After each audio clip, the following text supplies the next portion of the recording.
Let's start our lecture for today.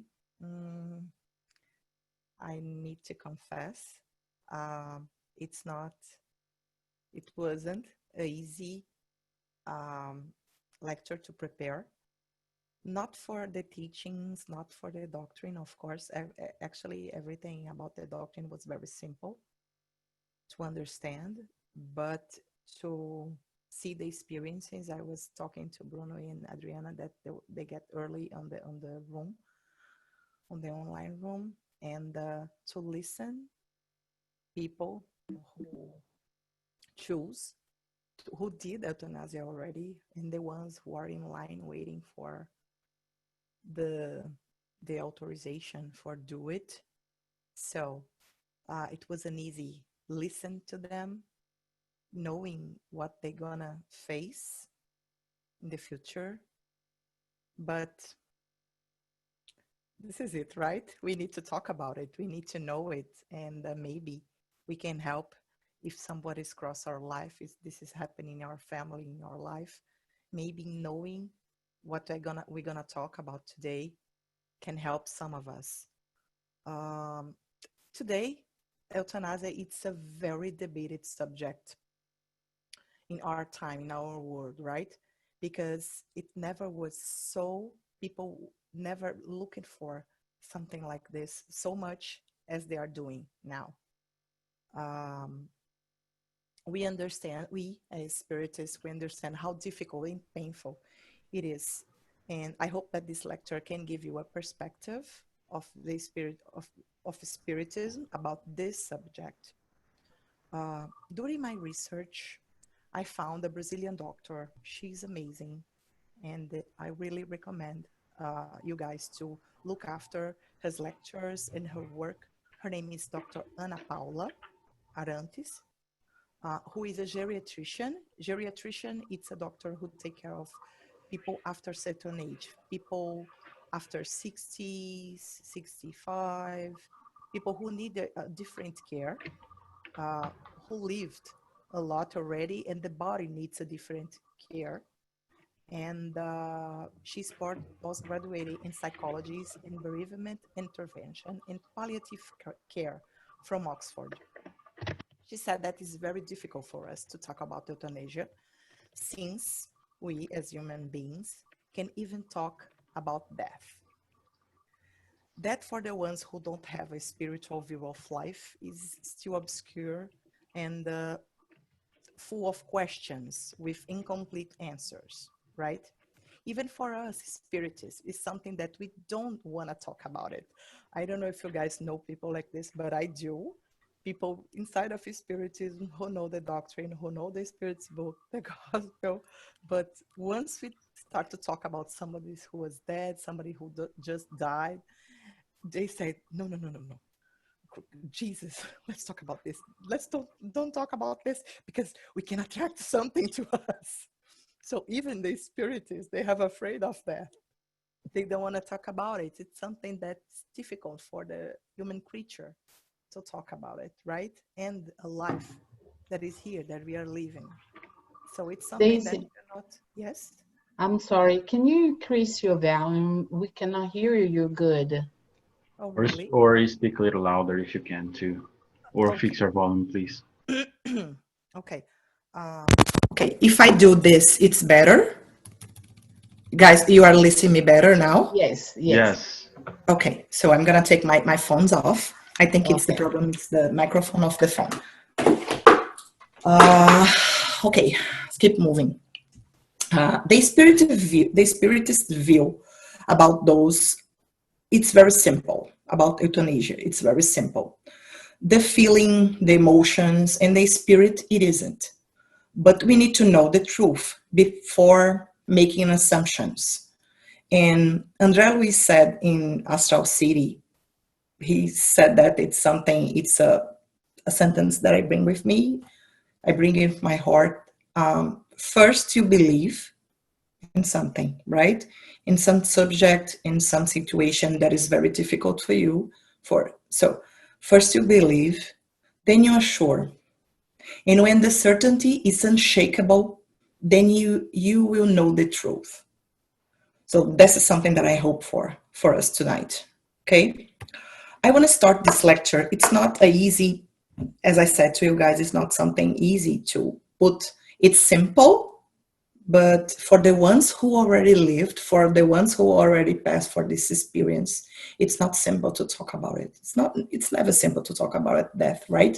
So I'm going to start with a story from Chico. They are always amazing. They're full of substance, full of definitions, and they make us understand everything easy. Everything is easy. It's easier to understand. Chico visited for many years a young man whose body was totally deformed and who lived in a shack on the edge of the forest. The mentally alienated state was complete. This young man's mother was also sick, so Chico went there always that he could to help to wash the boy, to wash the man, help to feed them, help that lady that was already sick, right? The picture was terrifying, they say. And during one of the visits, Chico brought with him a group of companions, people who also study Spiritism, that also were Spiritists. They come to the spiritual center that Chico works for many, many years. And between one of those peoples, one of them was a doctor. And this particular doctor, knew about what the Spiritism thinks and says about euthanasia, about terminal your life before the natural way, before the moments that God's predict to you, that was predicted to you.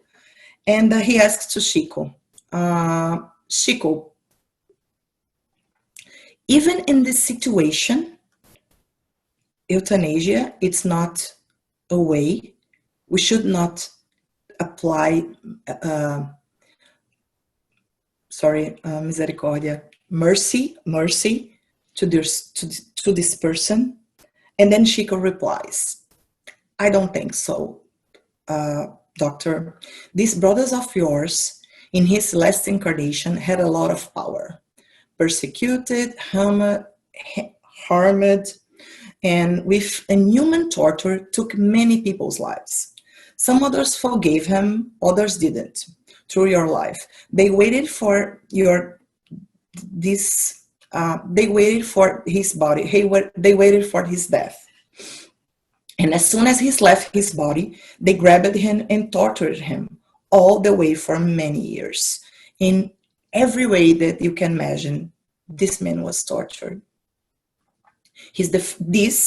And today, what you're seeing now in this deformed and mutilated body represents a blessing to him.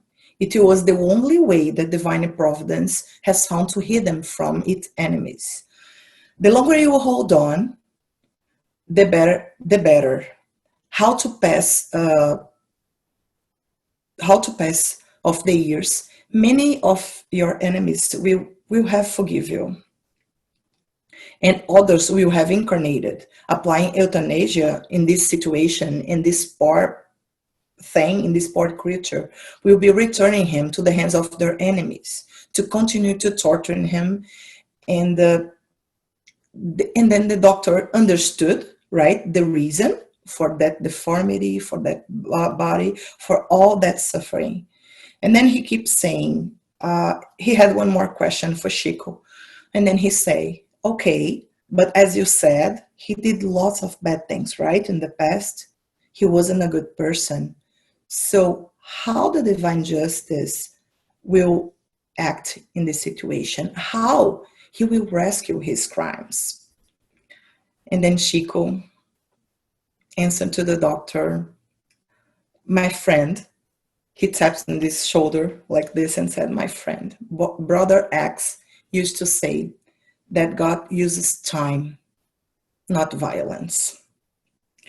So it's with this story that I want to start to go inside of our subject today. I want to first give you a brief definition, a brief distinction about two concepts that we are talking about, that we're going to talk about. Today, we don't have just euthanasia. We have euthanasia and assisted suicide. For those who are not seeing my screen, for those who are just listening to me tonight, euthanasia is when a doctor allowed by law end the person's life, right? So the person decide, or the family, in the case that the patient is not able to talk and take decisions, so they decide, and then the doctor prescribe a drug or a combination of drugs that they're going to end that life, right? And assisted suicide, it's almost the same situation, but in this situation, the doctor gives the medicine in the hand of the patient. That is something more for legal issues, I would say. So they give the medicine in the hand of the person, and then the person put in his mouth, he take the medicine, or they give the medicine, they prescribe the medicine, and a familiar or a relative pick up the medicine and put in the mouth of the person. But it's always a decision, either or the patient, either or the family. We don't have, thank God, we don't have so many places that euthanasia is legal in our more modern world, but in the places that euthanasia is legal, it really happens a lot.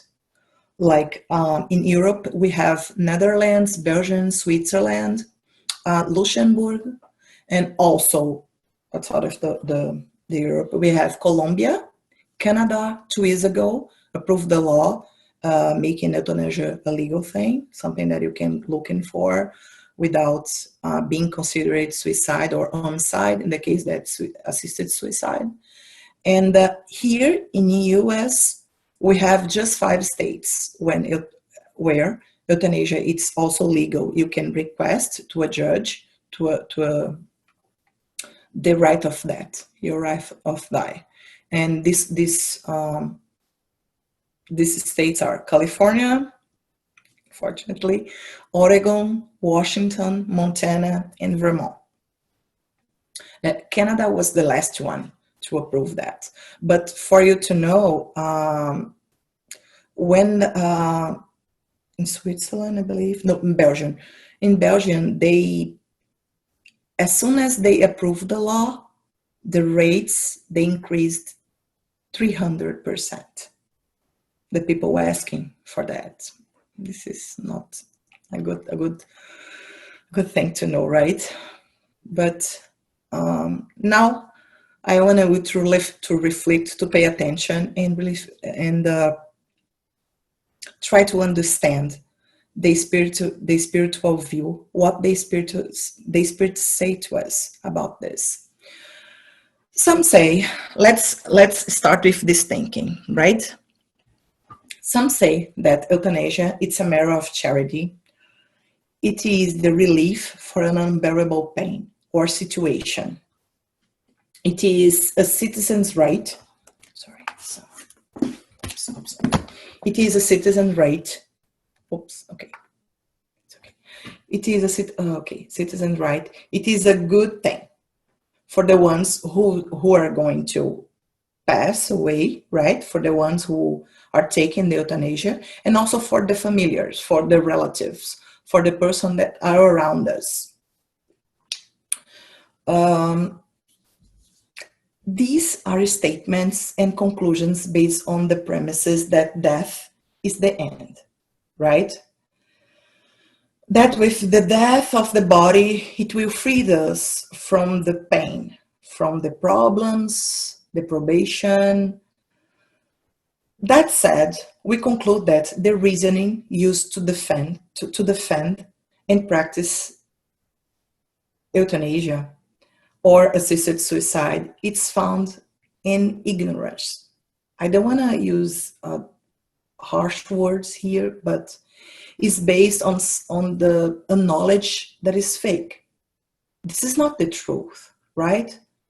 I was talking about with Bruno when I started studying and researching about this subject. When we talk about euthanasia, the picture that comes in our mind, it's that person very, very sick.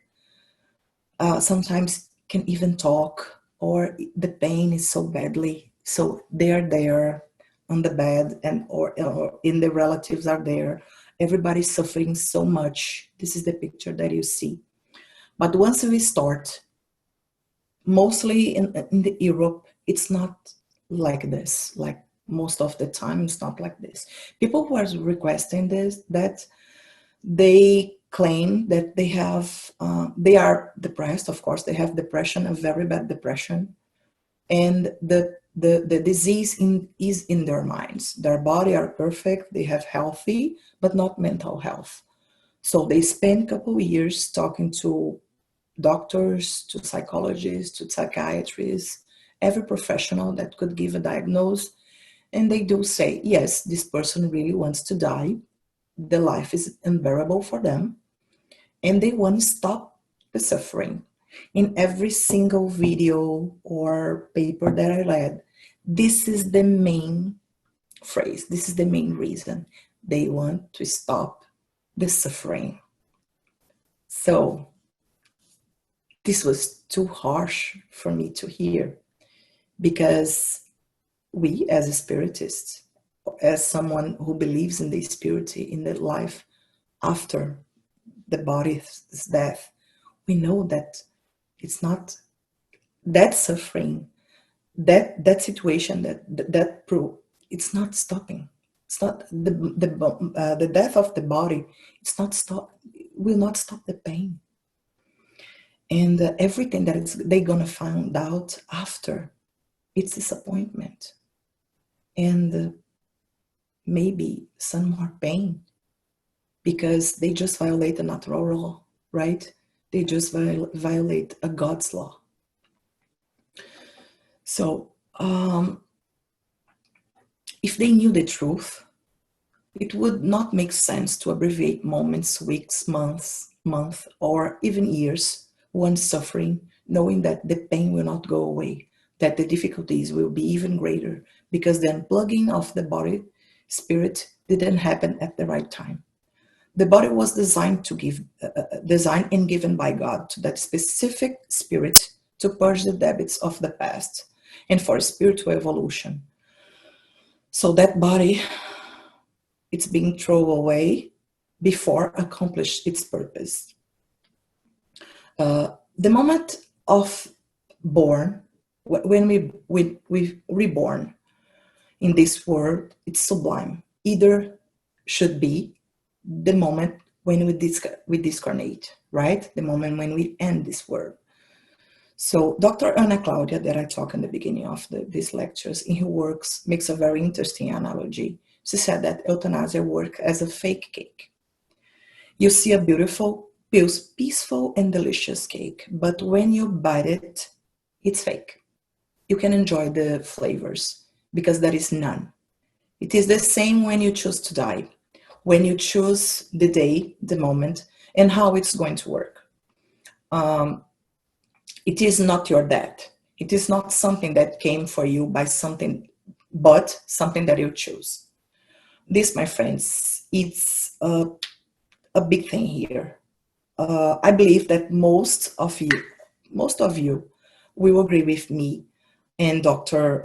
Anna when she said that us as human beings, incarnated spirits, are not so good at make decisions for ourselves, right? We spend our whole life choosing badly, making mistakes and taking wrong decisions. That would make you think that, what will make you think that we could choose well about our death? We could choose well. We are knowledgeable enough to know what moment and the right moment and the moment that should be, that we should live this body, this world, this incarnation, this mission. So maybe allowing our death to come to us, or the ones that we love, in a more pacific way, with a palliative care, but in the moment that was determined by God, it's the best decision of all. As every important subject in life, in this modern world, even in the past, can be found on the codification, can be found on the Spirit's book and the Gospel. We can find in the Spiritism, we can find about euthanasia on the Spirit's book, on the question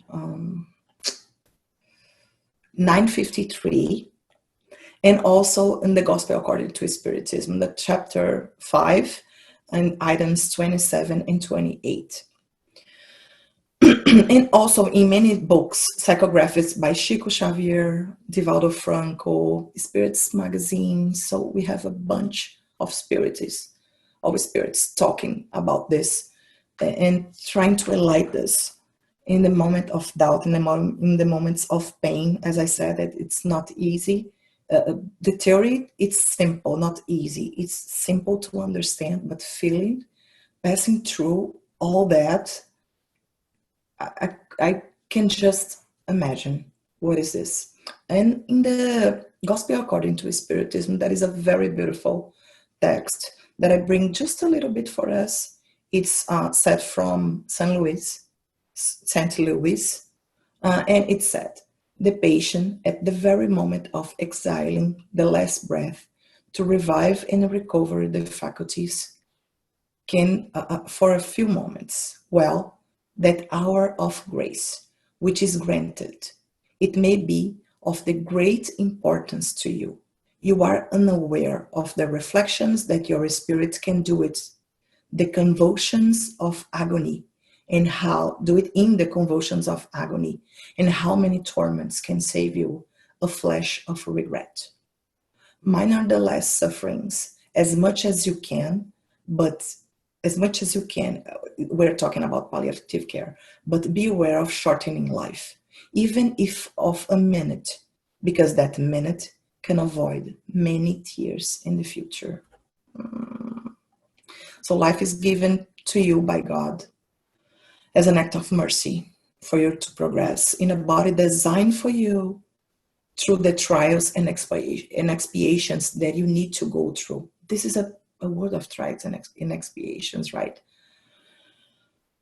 But something, we should keep in mind that something can happen in the very last moment. We never know.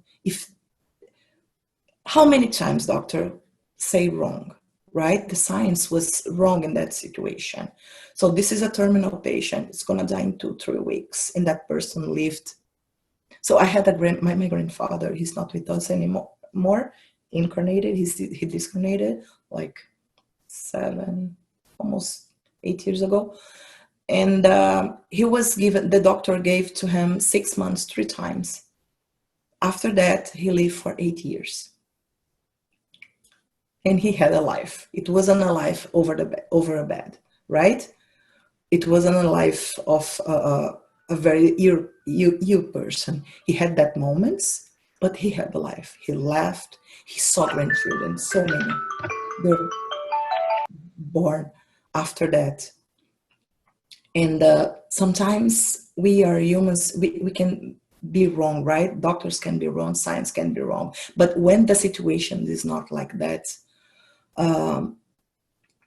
when as St. Louis says, that spirit in the very, very end can have a moment of enlightening, a moment that he will forgive someone.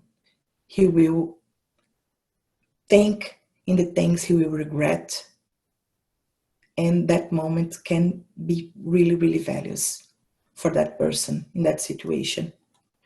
In the case of a relative that needs to decide, wait until natural deaths come to the patient, giving more time. So that spirit, because we don't know what kind of trial or circumstances, that spirit will come back to the spiritual world. Remember the example of Chico, right? And in the book, Religion of the Spirits, I didn't find out the the front of the book in English, so I put in Portuguese, Religião dos Espíritos, for those who can read in Portuguese. Andrea says, Emmanuel brings a message talking about these bodies, the bodies that were gave to us, and why we should not just discard the body. He said that some bodies are sanctuaries, some bodies are workshops, some bodies are blessings, some bodies are hiding places, some scourges, some ambulances, some jails, and some torments. So each one of us has a different body for a different situation because we don't remember what you did, right? But we need to trust in the divine mercy. We need to trust in God. In this same book, in the end, Emmanuel says, in all of them, in all of these bodies, the Lord's concessions drops, inducing us to payment of our old debts, and the eternal justice has not yet erased. We always say that he or she died from that disease, this on that disease, right? But I think the right way to say that should be he or she was cured by that disease. Because remember, my friends, every disease that this body shows, that material physical body shows to us, it's something that starts on the spirit. Every disease that we carry with us, it's something that starts before in other lives that was left, that was so difficult, so sometimes so terrifying, act so challenging, I could say that, in other lives, that they left marks on our perispirit. And when this new body was made, this body was programmed to help us to progress those imperfections and also to work on the wrongdoings that marks our perispirit. This is our last slide, and I should talk about this too because it's something that people talk about a lot, and it's a very common subject: euthanasia in animals. What we say, what we always hear in the Spiritism is that if reasons reject euthanasia when it comes to loved ones in the same situation, why we should do with animals? So think. The main object to human euthanasia is the fact that it puts that at service of man, not God, right? Why should it be any different with animals? Emmanuel says that in this book, Como Eu Entendo a Vida, unfortunately, we don't have this book. This book is very old. And we don't have it in English, so I translate for you guys. It was written by Chico Xavier, and there is a message from Emmanuel that says, physical pain in animals is a passport to broader resources in the field of evolution. Physical pain, in addition to moral pain in humans, is the fixation of responsibility in transit for a greater life. So Emmanuel also said that the animal also to reach the halo of reason, right? He's also progressing, different as men, of course, but animals, they also are looking for progress. They're also going to progress. And the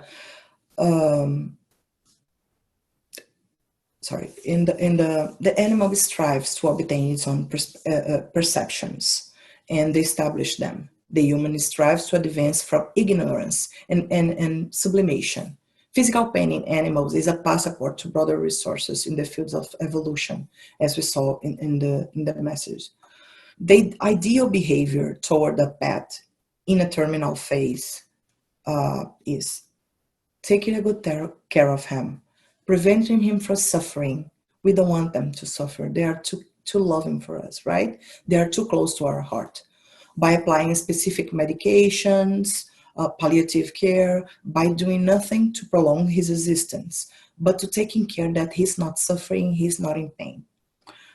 It is opportune to let nature take its course on the edges of God.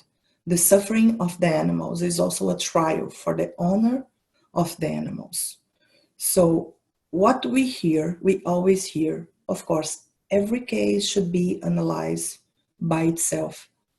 I advise everyone to always make a prayer your best friend, to use your feelings, to use your heart, to decide, asking for enlightening for the good spirits to take any decisions, any difficult decisions of your life. But analyze that as also a trial or a expiation or something that we should go through, we should pass through, we should learn from that, right? I'm not saying that we should prolong the suffering, no, of course not. The spirits don't want us to suffer.